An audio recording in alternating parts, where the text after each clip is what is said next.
ngayon guys, ano na po, tinitibag na po nila ang stage. Ito yung stage guys, gagawin ko ng stage to.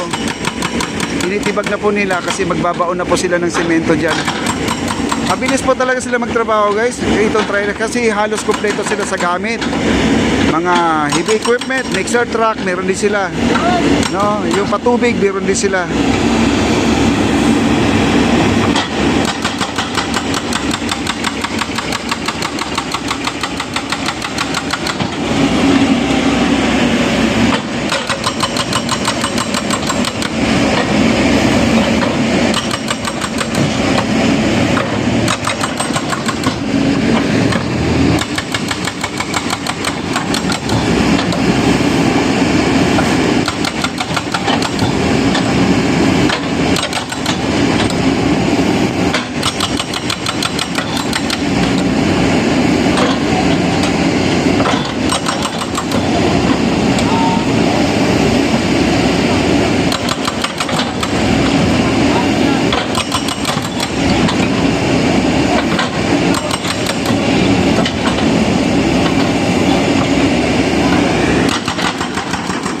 Meron sila mga mekaniko rin, ayan no.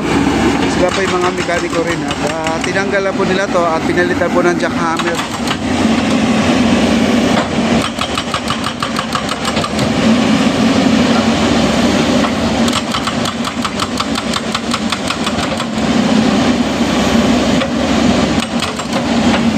Ang dali lang po talaga ang trabaho guys pag may ganitong gamit talaga no.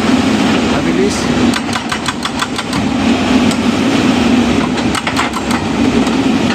Ayun o, ang laki na po ang nagawa nila oh.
Medyo lumayo lang po tayo guys kasi yan ay hindi na po natin masabi.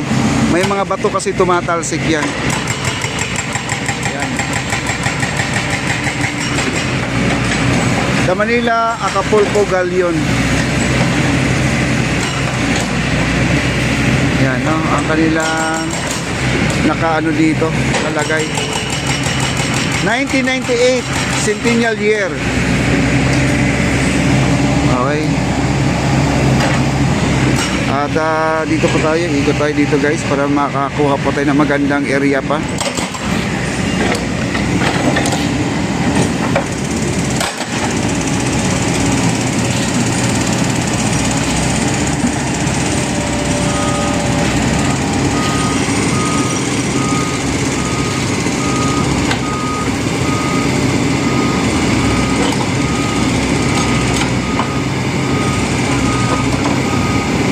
Kaya pinatag niya kasi di niya masilip po saan banda.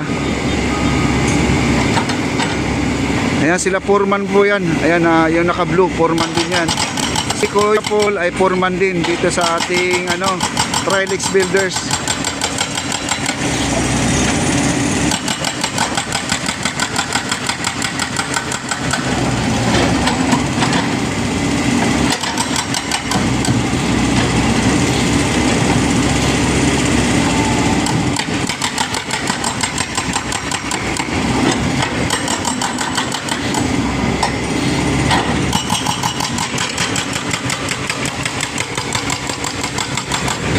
Ito yung mga tansi guys oh. Ayan, ingat po tayo dito, may mga tansi.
At nakikita nyo mga puti-puti dyan, yung mga puti, marker po yan, no?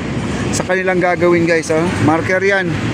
Baka ito ay magiging ano to siya, yung boardwalk guys, boardwalk ng ating esplanade, no? Ito mga puti. Ayan, nandito, no?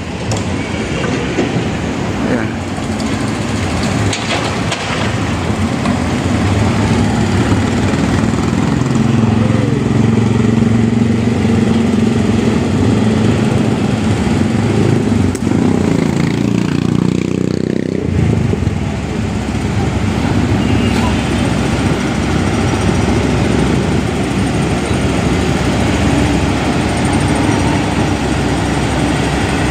Ayan na. Kahit na dito may gumagawa guys, safety naman sila dahil may mga harang sila. Kaya passable pa rin ang ating papuntang Intramuros. Passable, no? Kahit ang mga kalesa, tricycle, jeep, o ano po.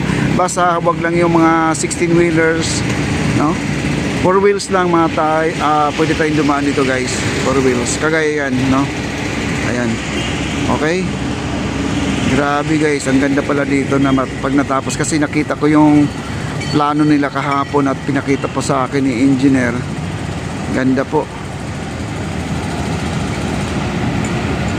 Ayan, at tapos na po sila sa kanila pagja-jackhammer at maya-maya po ay ano na po sila, magsimento na po sila, no? Ang bilis na magtrabaho guys.